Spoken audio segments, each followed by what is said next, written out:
আপনার চিন্তাভাবনার উপর নির্ভর করে আপনি কত পরিমাণ সম্পদের মালিক হবেন বা কেমন অর্থ উপার্জন করবেন। ছোট থেকে আমরা জেনে আসছি যে অর্থ উপার্জন করা যায় বা অর্থ উপার্জন করতে হয়, এবার বাস্তবতা হচ্ছে অর্থ উপার্জন করা যায় না, অর্থকে বানাইতে হয়। যারা অর্থ উপার্জনের পেছনে ছুটে তারা সাধারণ একটা জীবনযাপন করে বা দিন মজুরের কাজ করে, বাট যারা অর্থকে বানাইতে পারে, অর্থ দ্বারা অর্থ বানাইতে পারে, তারাই লাইফে এগিয়ে যায়।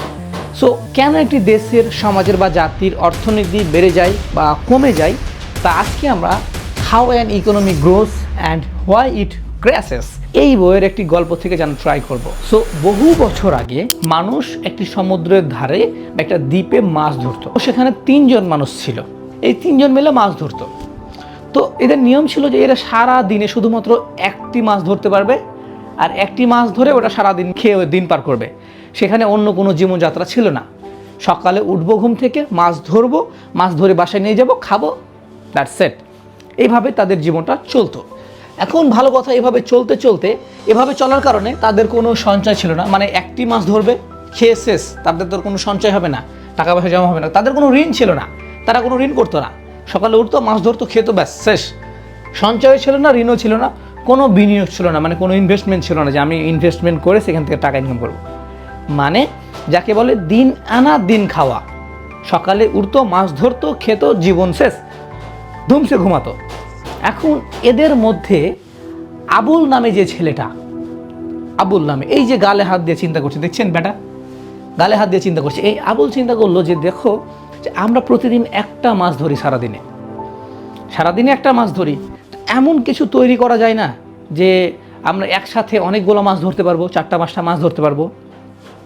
সে কিন্তু গালে হাত দিয়ে চিন্তা করছে এবং তার বন্ধুদেরকে বলছে, তার বন্ধুরা বলছে এটা সম্ভব না, কারণ আমরা সকালে উঠি, আমাদের হাত দিয়ে সারাদিনে একটাই ধরতে পারবো, এর বেশি ধরতে পারবো না।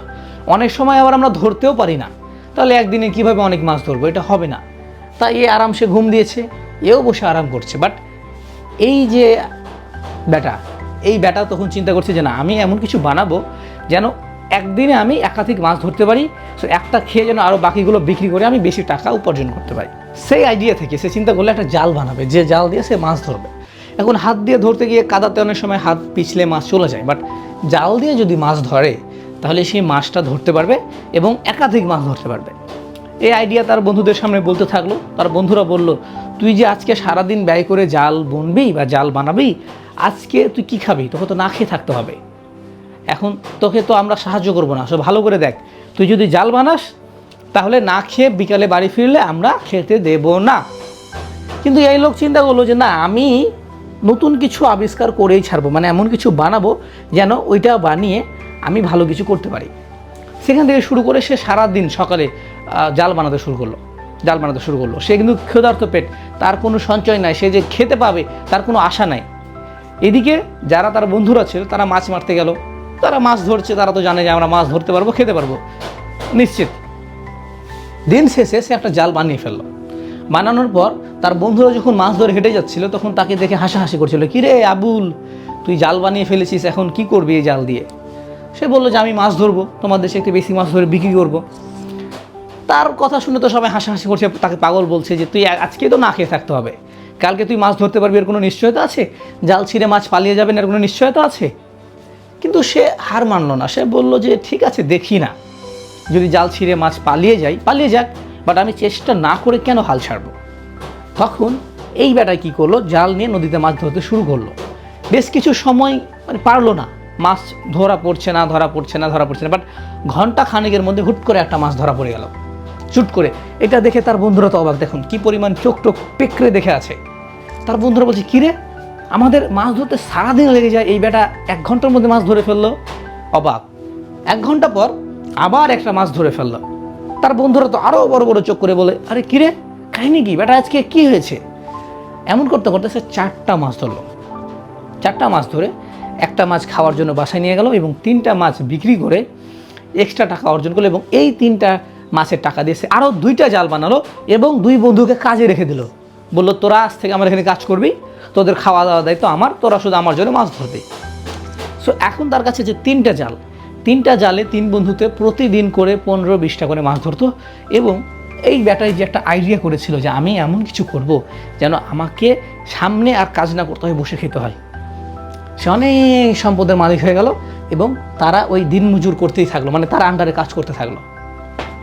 মোরাল অফ দ্য স্টোরি, আপনি অর্থনৈতিকভাবে তখন সমৃদ্ধশালী হবেন বা অর্থ উপার্জন করবেন যখন আপনি আপনার মেধা খাটিয়ে সমাজের প্রচলিত প্রথাকে ভেঙে সার্কেল থেকে বের হয়ে ডিফারেন্ট কিছু চিন্তা করতে পারবেন বা করতে পারবেন।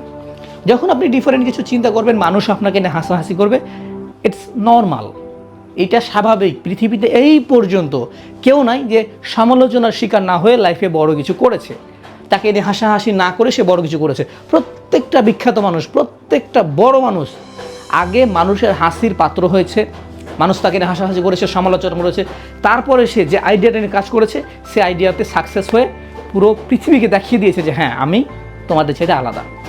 সো ইকোনমির ক্ষেত্রেও আপনার চিন্তাধারা অনেক গুরুত্বপূর্ণ ভূমিকা পালন করে।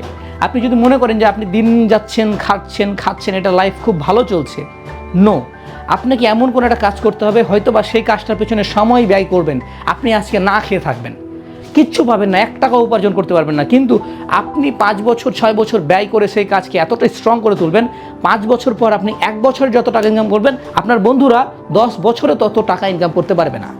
আপনি 1 বছর যতটা সম্মান অর্জন করবেন আপনার ফ্রেন্ড সার্কেলে 20-25 বছরে সে সম্মান অর্জন করতে পারবেন। সো পৃথিবীর প্রত্যেকটা জিনিস ঠিক এইভাবেই চলে। Think out of the box, বক্সের বাইরে চিন্তা করুন, আর্থিক ক্ষেত্রে হোক বা অন্যান্য ক্ষেত্রে হোক। সবসময় যখন একটু ডিফারেন্ট চিন্তা করতে পারবেন তখনই আপনি লাইফে উন্নত করতে শুরু করবেন। That's it. এই ছাড়া আর কোনো সংজ্ঞা নাই জীবনে উন্নত করার ক্ষেত্রে।